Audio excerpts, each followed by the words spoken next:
The Trumpet Daily is presented by Stephen Flurry. The program analyzes world news and history from a distinct perspective and compares current events to prophecies found in the Bible. The program also offers free educational publications, including the Trumpet News Magazine and books and booklets. The Trumpet Daily is produced at the Philadelphia Church of God's home campus in Edmond, Oklahoma, and its sister campus in Edstone, England. More information is available at thetrumpet.com.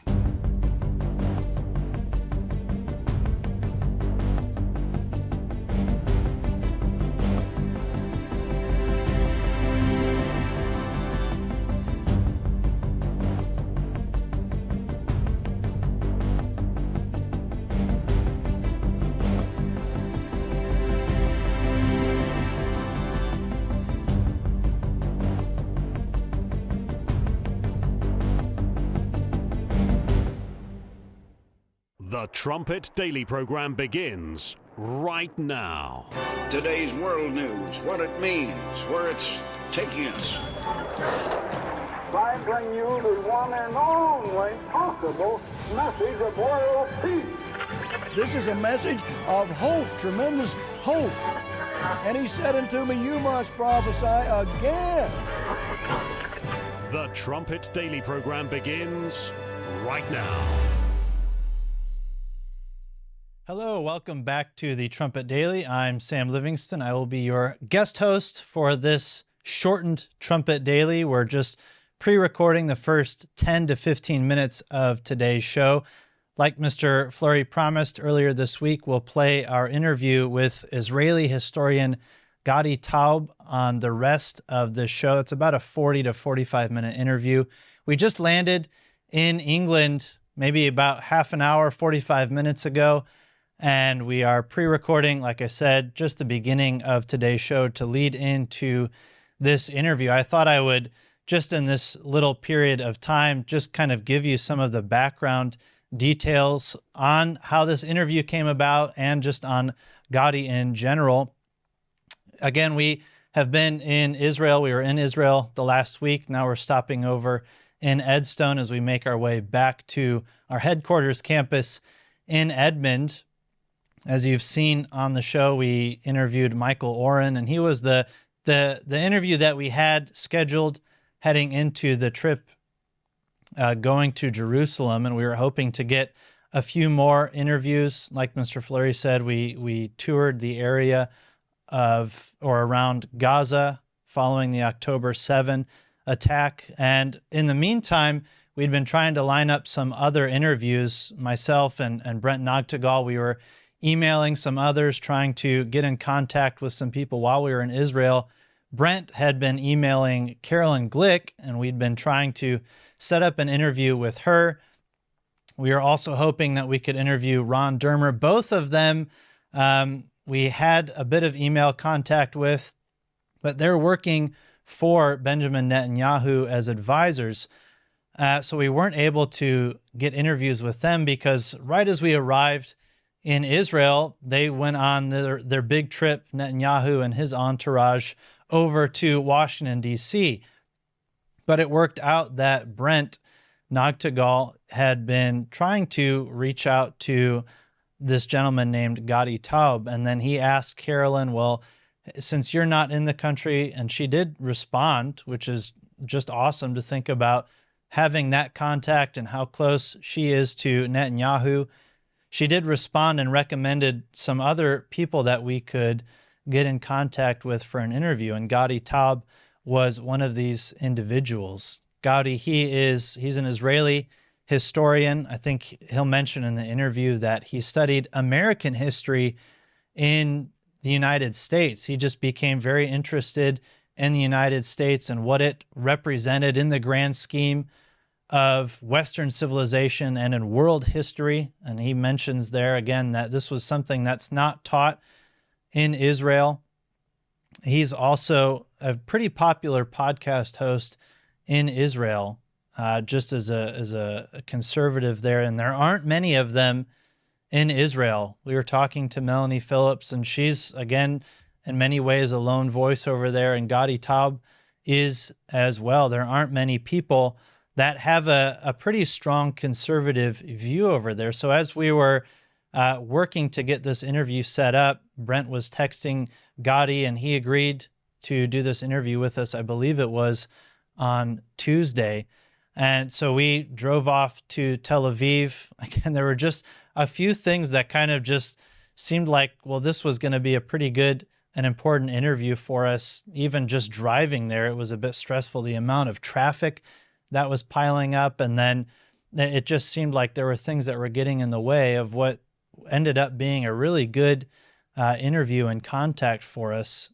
Just as we walked in the door to Gaudi's apartment, he mentioned to us that he was texting Lee Smith. And we said, oh, well, yeah, Lee Smith has been to our campus. I'd actually just emailed him a couple weeks prior. And Gaudi he asked if he could take a picture of Mr. Flurry to send to Lee Smith and say, hey, look who I'm with right now. So that was a neat little just behind the scenes detail to see that work out. Like I said, there aren't many voices conservative that are really pro-Israel now. So it is becoming a closer knit circle. It was already a tight knit circle over there in Israel, but now it's getting even closer and even smaller. Gadi has a really neat history with Prime Minister Netanyahu. Bibi has been on Gadi's podcast before, and then he was mentioning how following some health advice that Bibi had gotten, that he needed to go out and walk more. And Prime Minister Netanyahu invited Gadi Taub to go out for a walk. And just, I think he explains, he might say it in the interview, just some of the details about that interaction. If not, he is talking about how it's just the Secret Service, I don't know what they call it in Israel, and how they would trail them as they were going for this walk, and a lot of the details just so that they could walk together. So it is neat to see that Netanyahu has reached out to him in this way, and it is probably pretty lonely for Bibi up at the top. He doesn't have a lot of, supporters in the media. So to be able to sit down with Gadi Taub was a great opportunity for the Trumpet Daily, for Mr. Flurry. Gadi he used to have a podcast with Carolyn Glick. I think they both shared that. He's written for Tablet magazine, which also Lee Smith writes for, and then he's written for Jewish News Syndicate. Just reading a few of the notes here that Brent wrote up for us. Well, I'm sorry, I did just go through all of that with you. I apologize. We just got off the plane not long ago. I wanted to give you some of the background details to set up this interview. I think I've gotten through most of what I wanted to get through for you here. Let me just have a look. Yes, I think I've covered most of that for you. So we'll lead into that. I thought I would mention we didn't get through much news, obviously, leading into this show. Make sure you check out the morning brief from Mr. Palmer. Keep up with the Trumpet website. Follow us on Twitter as well. There's the SEP camp that's going on right now at headquarters. The PCG Twitter account has a lot of updates for you there. And then keep up with us on the Trumpet Daily. Tomorrow is another travel day for us. Hopefully Mr. Flurry will be able to record something before we leave to set up the interview with Melanie Phillips. But for now, you can enjoy the interview that we had with Israeli historian Gadi Taub. Gadi Taub, people are very familiar with you here in Israel. You've got a growing audience internationally as well. But for those in our audience who aren't familiar with you, maybe you could just start by explaining what you do and how you came about becoming a political commentator. Yeah, accidentally, actually. Politics here are so intense that they just suck you in. I started as a children's TV host. I did that for many years, and then I wrote a book about my generation's culture, claiming that the postmodern trend in Israel is going to end in a dead end.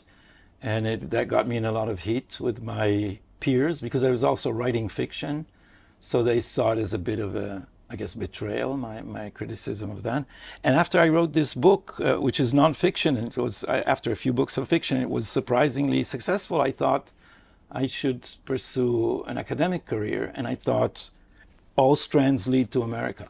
All the political influence, postmodernism, art, everything leads to America. But nobody studies America and Israel, because we buy the American mistake about themselves, the Americans' mistake about themselves, as if America is not, as if America is generic, just pragmatic, it just offers solution. The Constitution is good for everyone, and so people don't take American ideas seriously. Sadly, a lot in America too, but in Israel certainly, and that's what interested me. And then I went to do a PhD in American history at Rutgers, and I think I came back with a lot of insights helpful about the context here and got a job in academia. And then the podcast revolution came. I did a few screenplays in between and a lot of other things, but then politics here are so intense, and the rift between elites and the masses are so intense that I felt I couldn't stay out of that quarrel. And I come from the heart of the elite. And again, I'm a traitor to them, because my book, my recent nonfiction book, is roughly translated. It's not a translation of the title, just the content. Globalist elites and national citizens. Like, this is the rift everywhere in democracies now. And I think Israel's elite has become hostile to democracy, and like other elites, only more so, entrenched itself in a bureaucracy, in the judiciary, in the army, and it's blocking the way to democracy. And the apex of this is the Netanyahu trial. It's the deep state versus democratic politics. And in a sense, it's exactly the story in America, right? It's Trump, unlike people try to portray him, I think Batya Ungar-Sargon is exactly right, is the American working class hero. The hero of the deplorables, and the attempt to say, oh, he's a billionaire. Well, he's a billionaire, but his agenda is the agenda of the working class, of the deplorables, of national unity. And when people say, oh, that's identity politics, I say no, because it is the elites that detach themselves from the great mass of national citizens. So it's not a Marxist interpretation. And here I part from Batya because I'm not on the left.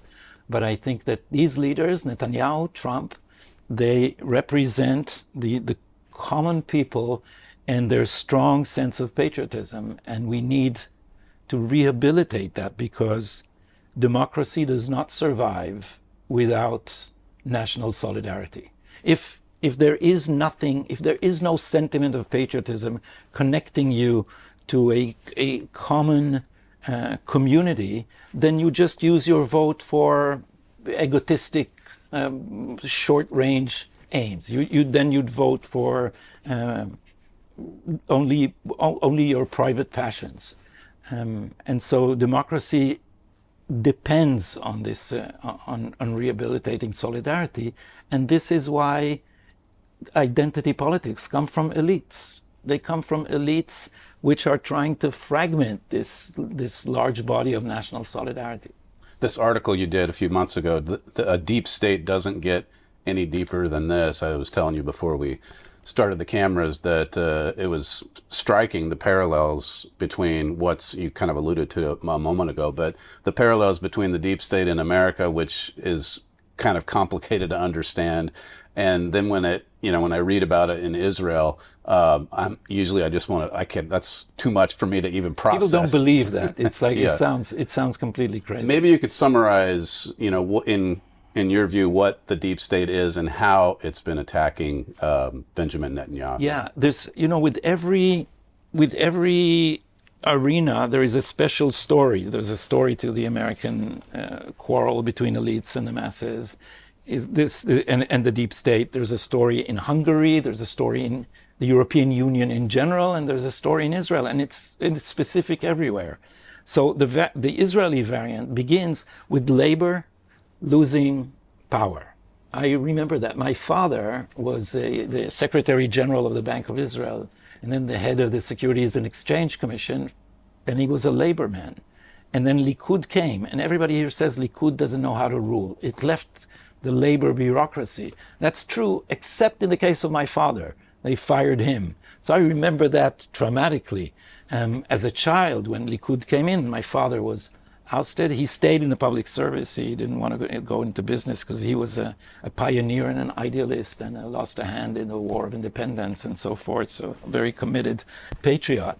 But when labor lost power, it began to shift the centers of decision-making outside of electoral politics and into the bureaucracy, and especially the Supreme Court. And there they had the luck, or the we had the misfortune of that process meeting the wild ambitions of a judge. I think Richard Posner called Aharon Barak is his name. He called him a judicial buccaneer, who just grabbed power however he could, and he basically Marbury versus Madison asked to death. If you imagine John Marshall to the power of 10, then you get near to where Barak is. And gradually they elevated the Attorney General to a veto over government policy, because the Attorney General is also the legal counsel for the executive. And what they did here, and this it's very hard to explain to people that it's true, it's not crazy. The legal counsel, his advice is obligatory according to the Supreme Court. So you cannot disobey your legal counsel. Now the government is trying to fire her, and the Supreme Court is apparently going to block that. So you basically have an unelected single official who can veto government policy and also indict the Prime Minister and the ministers. And when a Minister of Justice came in, who is also a professor of jurisprudence, well respected worldwide, Daniel Friedman, and before him another Minister of Justice, so this was not for the first time, said we have to separate the two. You can't have someone being the solicitor for the government and also the prosecutor at the same time. So the Attorney General of the time said, when the decision came up to the cabinet, the Attorney General of the time said, well, before we go to this motion about me, I need to read you the list of cabinet ministers who are under suspicion for an investigation and cannot participate in this vote because of a conflict of interest. So is the Attorney General supposed to be appointed by the Prime Minister, or? It's supposed to be appointed by the cabinet, but it's a complicated process. And what they managed to do is they inserted legal advisors everywhere and created this culture where the legal advisors actually holds veto power about ministerial policy. In your article, you talked about, I think it was written in February, but you had talked about how Netanyahu was basically having to go to court like 3 days a week, even at a time when Israel's at war. So what are they going after Netanyahu on? Well, the indictments are collapsing in court now. It's very hard to describe. I'll try to summarize. One of them is, the easiest one to explain, is the champagne and cigars one, and the Bugs Bunny doll, which allegedly got presents in an inordinate amount from billionaire friends Arnon Milchan and Packard and they came up with this indictment saying it's hundreds of thousands of shekels. It's like hundreds of thousands of dollars too. And then apparently it turned out they have no evidence. There is no evidence except the memory of a secretary of Arnon Milchan's, who is really anti-Bibi. And apparently she updated the numbers as the police were not happy with the volume. And they can't prove that. And then there was the question of bribery in the form of positive coverage, which is unprecedented. You know, Alan Dershowitz said this will criminalize all relations between journalists and politicians, which is always some quid pro quo. Right. And then they couldn't prove that case because it began with saying that this website, nobody treats it seriously. It's a news website called Walla. It offered positive coverage in return for regulatory favors for the company of the owner of both, Walla and that telecommunications company. Well, it turned out the coverage was actually hostile. So they switched to, instead of positive coverage, it was unusual responsiveness to requests to change the coverage, because the coverage was more positive of other politicians. And then there was supposed to be a meeting where Netanyahu took the director general of the communications ministry and told him to give favors to this other, regulatory favors to this other company. So you see the quid pro quo. Right. And apparently they didn't even check. And by triangulating cell phones, the defense proved that the meeting could not have occurred. He was never there. And then it turned out that all the regulatory favors were passed through all the regulators in the bureaucracy, no one raised the flag. So the minister only had to sign it in the end. The minister was, Netanyahu was also Minister of Communications. So that's falling apart. This is the only bribery case in the whole affair. So how did the deep state, as you call it, how did they react when President Trump, I think it was a couple weeks ago, he tweeted out that they need to stop the witch hunt in Israel, and it was the lead up to this week with. Well, they did not react, and at least on the face of it, you know, they don't answer to the President of the United States. They haven't been threatened personally with any sanctions, and so they can be defined. But it changed the atmosphere, because what happened is, this is so crazy. The story I told you now is so crazy, and the fact that they drag him to court 3 times a week when he has to run a war, and this is actually, they set a trap for him. They said, well, if you should quit because of the trial. And he said, the law doesn't force me to quit. And I said, well, it will interfere with your doing your job. And he said, no, I can do my job.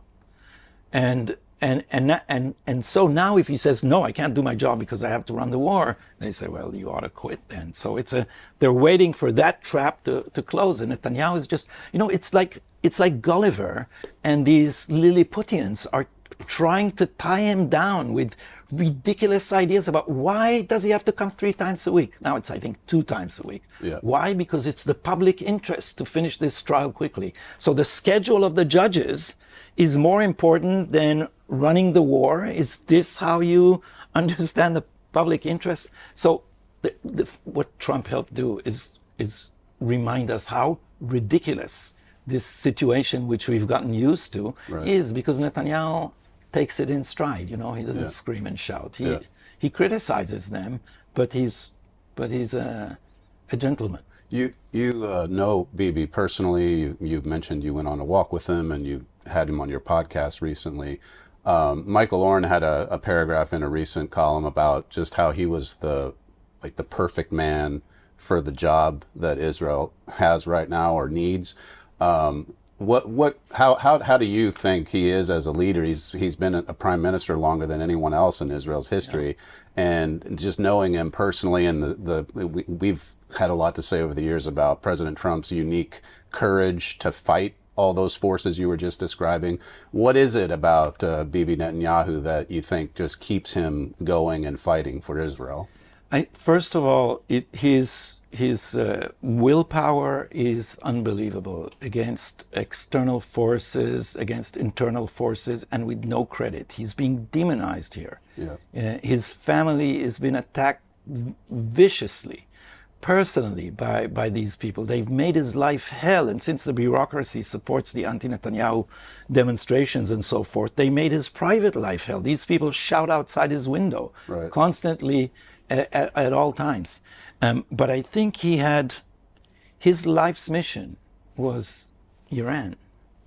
And he has now been vindicated in a way that would put him in history books with few other Jewish leaders over millennia, because he has been, and he sees it. You know, one of his many enemies once told me, he said, you know, Netanyahu, when he shaves in the morning, he thinks he sees Moses in the mirror. It's his job to lead the people of Israel across the Red Sea. And he said this derogatively, but I don't think Netanyahu thinks about this in a caricature, as a caricature. He truly thinks that the Jewish people is, as always, in existential danger, and it's now up to him. It's on his shoulders now to carry it to safety across this abyss. And he has been warning about the Iran nuclear program for 40 years now, and he's been ridiculed for it, and he's been attacked for it, and people have sabotaged his policies, and he never lost sight of that guiding star, and he did it. And it's almost, you know, like a Greek drama. It's from the worst nadir of October 7. He rose up from the ashes. This is a calamity that leaders usually don't survive. And he rose from the ashes, And he saw the forces at play against a very hostile American administration who was basically appeasing Iran. Right. He managed to turn the levers in such a way that in the end, he struck Iran and the head of this terrorist octopus that it was engulfing the Middle East because of the Obama policy and then the Biden policy. And and this is just, it's stunning, because on the second day of the war, he said, we are going to change the geopolitics of the Middle East. And that was, terrorists were still roaming around the Western Negev. And we were all dumbfounded. It was like a mega 9/11. We were just, people were in complete shock, and he saw clearly. And this is, the deep state here. They're all peaceniks. They're all the Oslo two-statists, and everybody understood on that side. I mean, the Biden administration, the Israeli left, the Israeli press, all these forces understood that this could be a fatal blow to the idea of a Palestinian state, and everything they did since was to try and leave the door open for a Palestinian state. And in order to do this, you have to prevent victory in Gaza. So you had a brass of the IDF refusing to do the bidding of the cabinet to which they answer, and instead just bypassing their orders by raids instead of occupying territories. And I think that what Blinken thought, Secretary Blinken, and what these people thought in Israel, including the permanent, they try to do a color revolution here with financing the protest and everything. What they thought is, they thought about this as Yom Kippur. Yom Kippur exactly 5 years, almost to the day, off by 1 day of the 50 years from the Yom Kippur War. Blinken saw himself as Kissinger, and Kissinger's strategy was to help Egypt save face, so that not being crushed by Israel, it could then make concessions at the negotiating table. And they thought of Hamas as if Hamas was like Anwar Nasser and could be turned around, or the Palestinians could be turned around to a historical compromise, while what we saw were atrocities on a scale that instinctively clarify that these people are Nazis. You cannot make deals with them. This is not Anwar Sadat. This is not Egypt. And if they are not defeated, if Yahya Sinwar, as Biden tried to force us to have, if Yahya Sinwar would emerge from a tunnel with a V sign, he would be Saladin for the next 1,000 years. And our blood would be in the water, and all these stronger forces around us, including the Iran proxies, would just be lurking, perched over Israel, ready to pounce. And what Netanyahu managed to do patiently against all these forces that were trying to shut down the war, including the horrendous campaign, Bring Them Home Now, which is nice to have outside Israel. But in Israel, it's not like, let my people go.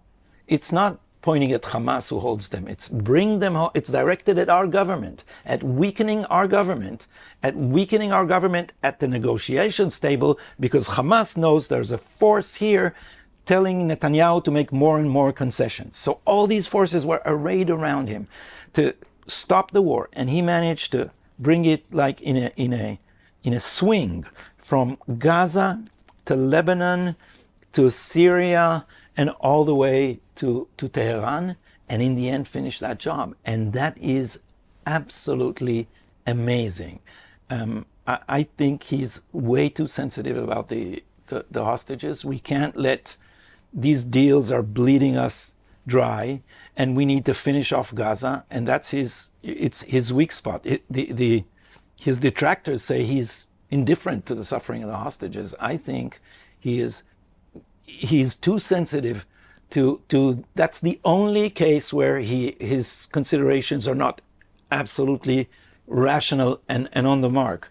And I've heard it said of some American Secretary of State, or was it a national security advisor? But then I heard it was apocryphal, so I won't name a name, who in a case of hostages, the families came to the White House and said, we want to speak to the president. And the advisor said, The president is not speaking to hostage families because we don't want him to be influenced by emotions in this attempt to make rational decisions. And we don't have that here. Yeah. We are too much like a family, and when we had one hostage for which we paid with more than 1,000 terrorists, everybody called him our child. He was our child, and not just his parents' child. And this, the base of it is a good thing. Solidarity is a great thing here, mm-hmm. But you can have a situation in which private pain is going to completely overrule national interest when these are existential questions. Right. If we surrender to Hamas, we will not be able to live here. The state of Israel would not exist 20 years from now if we don't finish this job. Let's talk about surrendering to Hamas or Hamas surrendering to Israel. What is you mentioned a total victory. I mean, what does that, in your mind, what does a total victory over Hamas mean? It means surrender of all Hamasniks, return of all our hostages, complete disarmament, and if they return our hostages, they may get a safe passage. This can only be achieved by siege and occupation, and this is what the army keeps refusing to do. Right. Because our deep states right. and our jurists have an interpretation of international law that far exceeds all caution described in the Pentagon's manual for conducting wars. Siege is actually a preferred way to conduct a war. It brings less bloodshed. And what Israel should do is divide Gaza into areas, circle each one of them, leave a corridor for humanitarian evacuation. Everyone that's not armed can leave. And then whoever stays is an enemy, not a drop of water, not a slice of bread, not a drop of gas, until you come out with your hands over your head and give us all our hostages. That would be the best way to return the hostages, and the way to bring to defeat Hamas completely. So when President Trump says he's meeting with Bibi this week, when he says that we think we can get a deal with Gaza this week, I'm taking it that you don't want that to happen at all. Not at all. Not at all. And I hope Netanyahu has showed that when it comes to the vital interests of Israel, he can say no to an American president. He has before. And I hope that if that's the deal on the table, that he will say no. We don't know if that's the deal. The plan for relocation is great if it includes relocation for a large number of Gazans who want to leave, and if we have a way to verify that all Hamasniks will be rooted out, then that's fine. But the problem is Hamas is embedded in a population, and this is why I don't see anything short of an occupation completely rooting them out, because we need to do what Germany did with denazification and what Japan did under MacArthur. We need total surrender to start with, and then their school curricula is everything is about killing Jews. And this is not just Hamas. This is the Palestinian Authority. All these terrorists of October 7, they were brought up on school books that the Palestinian Authority produces, not Hamas. And these school books just teach you that killing Jews is your highest duty. And when you have like a grammar exercise, they teach you the spelling of a sentence that say it is forbidden to think of the enemy as human. So they drill this into your head from age 3. You play games in which you kill Israeli soldiers. And we need to completely change the whole system of education, the whole clerical class that is teaching wild anti-Semitism. All this has to be rooted out, or the problem will return. And we also need to make sure that no arms enter Gaza, complete embargo. On a much larger scale, obviously, with respect to Iran, you had the 12-day war, the U.S. got involved for the strike on the nuclear facilities. How much damage, that obviously isn't a total surrender on the part of the mullahs, but how much damage do you think that 12-day war did on Iran? Well, I can't comment on the actual facilities and what it did to them. If they start from scratch, they can still do it again. So there's no rooting it out finally and completely in the technical sense. But I think that it did more than that. It humbled Iran. And what we need to strive for is a situation as close as we can to that in Lebanon, where we have freedom of action.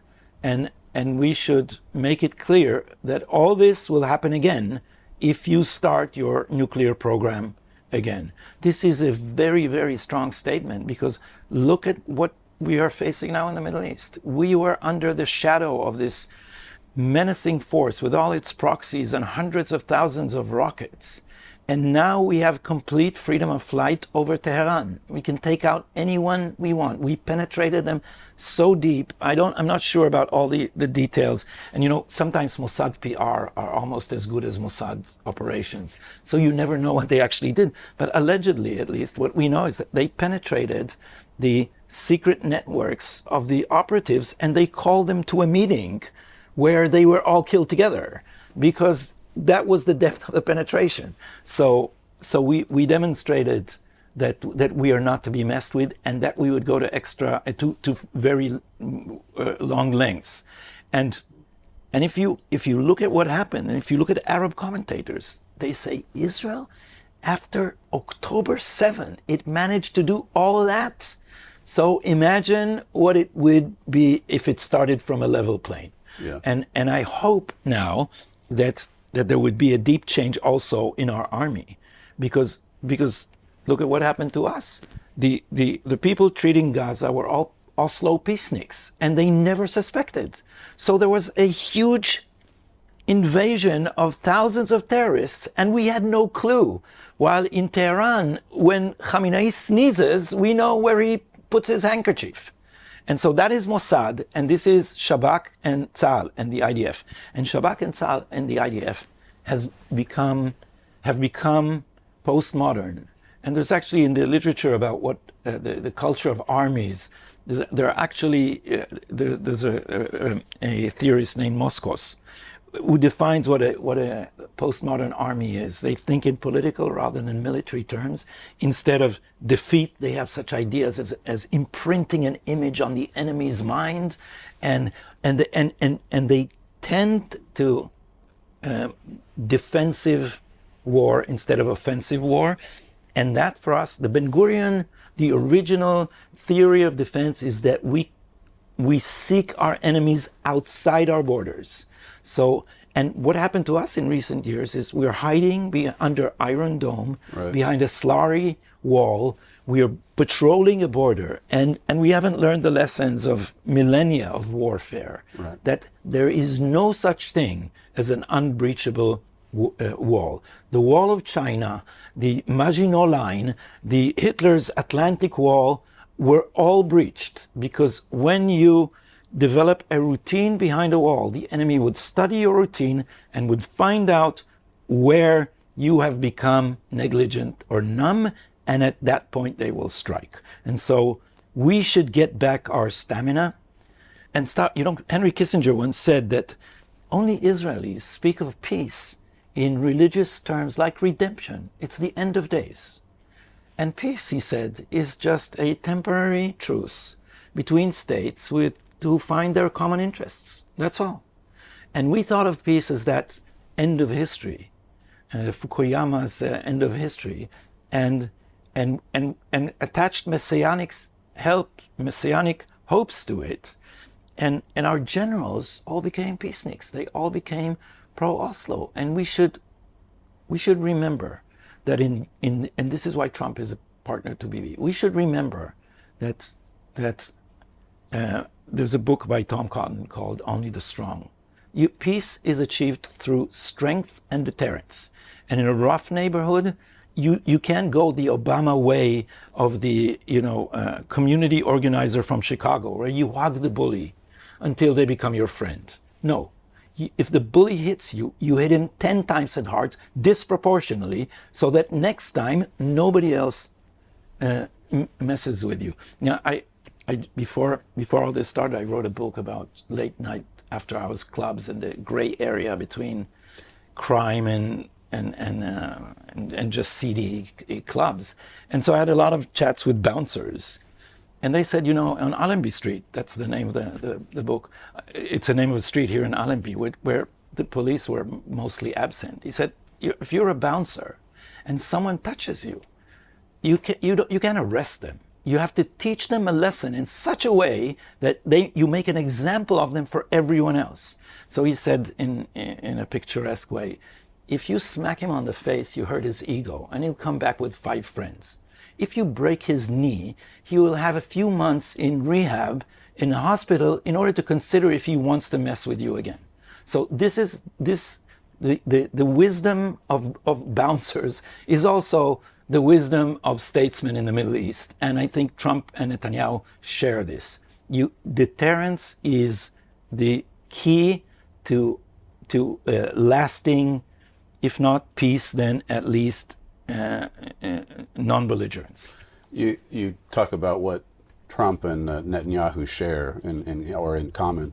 What about all the negotiations, Steve Witkoff, and the fact that he wants to make a deal that with whether it's Gaza or Qatar just yesterday he said about Iran that they're no longer bullies. I mean, you just used the term bully, and I think Huckabee was there and kind of smiled at his Jewish counterparts across the table, because I don't think anyone from Israel thinks that they're no longer bullies. And I think Americans, since their virtue and what I love about them is their pragmatic way to look at life, saying if there are two opposing points, there's a middle somewhere, and that's not always true. It's true if you live in the same culture, but there's no middle between people for whom the greatest religious obligation for which they're willing to sacrifice their children is killing Jews, and us who want to live. There's no halfway killing Jews to satisfy everyone, so you can't make a deal with Nazis. And I think Witkoff is an example of that. And Netanyahu is not, and I don't know where Trump is, but Netanyahu and Trump fooled everyone. Yeah. They created this sense of a rift. They used the hostile press. The press here was gleeful. Netanyahu has been shown his place. Now Trump will turn his. Now he also lost Trump, and the head of the opposition, Yair Lapid, was screaming from the podium, "You have ruined the relationships you've lost Trump." And Netanyahu was sitting in his seat in the parliament, and he did this, and Lapid did not understand what was coming because they were planning Iran. Already at that stage. So I think that the cooperation between these two leaders is unprecedented. And I just saw the clip of how Trump welcomed Netanyahu, waiting on the curb, turning to the press with a cheeky smile that I interpret as saying, "Here are your predictions." And so I think that if there are disagreements, there's also great friendship, and I think there's also understanding because of the legal trouble they both had, and the relations with the press. They use the press here. They use the press. The gleeful press here helped numb the Iranians. The press here was declaring how the relation was ruined, and Iran just bought it, and they went to sleep. All these scientists who were killed in their beds later, but also. If you look at the relations with the press vis-a-vis the deep state, then you see they suffered the same predicament in a sense that what happened to the press, and this is why, you have a podcast, I have a podcast, we are the future, the alternative. Because what happened to the legacy media is instead of being the watchdog of democracy, they became the attack dogs of the prosecution. And what happened is, this will be studied in history books, because the weaponization of the criminal law in both cases, the Russian collusion hoax and the Netanyahu trials, we think of the press as supplicants of the prosecution, over the FBI and the opposition. But that's misleading, because these investigations were not meant to produce evidence for a criminal trial or an impeachment. They were meant to produce leaks for a political hit. And therefore, it's not that the press has been working for the FBI. It's that the FBI became the investigative arm of a dirty press. That's what happened here too. Every night, bombshell leaks from the Netanyahu investigations. Right. So they were producing leaks. They were not producing evidence, and they never thought they would get to court. They thought Netanyahu would go for a plea deal, that he would resign, that he would somewhere give up in the middle of the process. They just picked up the wrong guy. Do you feel like the 12-day war, as President Trump calls it, do you feel like Israel was pressured to stop that effort?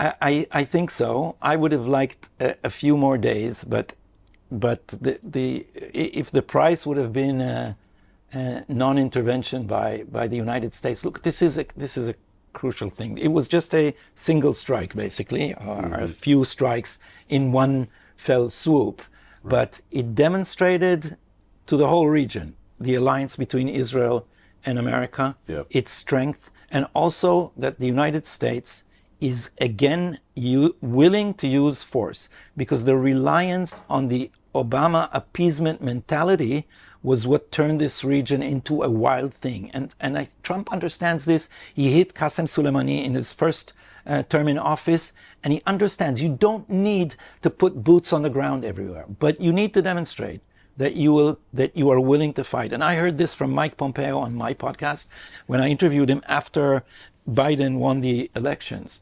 And I asked him, what's the difference between the policy of the outgoing Trump administration and the Obama administration before it? And he said three things. One, Iran is the problem, not the solution. Second, you need to bypass the Palestinian veto over Arab-Israeli negotiations. And third, you need a credible threat of force in the region. And I think Trump has returned that trio. And we see when such a president is in the White House, the region is and will be peaceful. When there's a peacenik in the White House, there will be war. Gaudi, thank you so much for your time. You've been very generous. It's great to meet you, and I'll be following you from this point forward. Same here. A pleasure. Thank you very much.